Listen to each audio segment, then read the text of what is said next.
The State Seal of Civic Engagement is a process that involves both the educators and students. Educators, including the school board, superintendent, principal, and teachers, all play a part in this simple process. To get this recognition set up, the school board will need to pass a State Seal Board policy. This outlines the criteria for which students will need to follow in order to obtain the seal.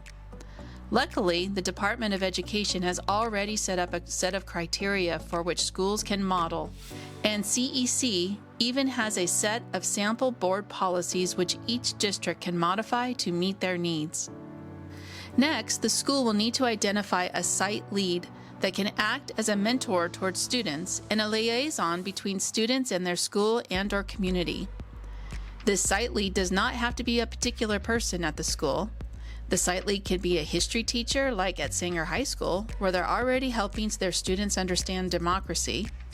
The lead can be an ASB or leadership club coordinator, or an after-school program instructor, where they facilitate a civics club like they do at Fowler High School. Or like Big Picture High School, where they provide the program during their advisory period.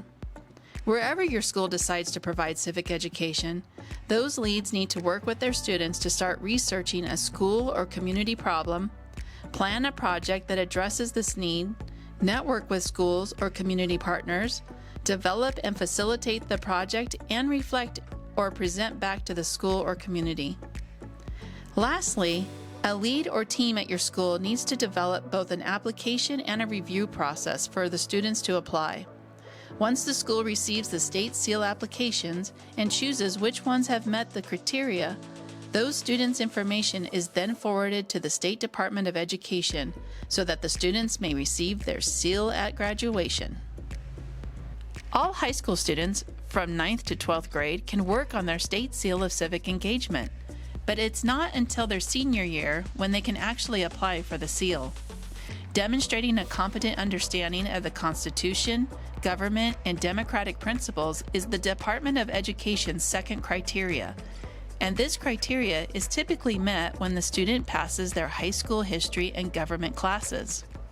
Getting students to participate can sometimes be daunting and a difficult task. This is another place where CEC can help. Our youth council and staff help to generate excitement on why it's important to get the State Seal of Civic Engagement at your school. We have years of experience and many different resources, tools, and civic activities that we can provide to your classroom or club. But most importantly, we have a curriculum that can help walk your students through the civic project process, starting with brainstorming topics, researching data, planning with community partners, and we even provide a platform for students to showcase their projects. And at the end of the semester, when all the students start to apply for the seal, you'll begin to see that the process was worth all that effort.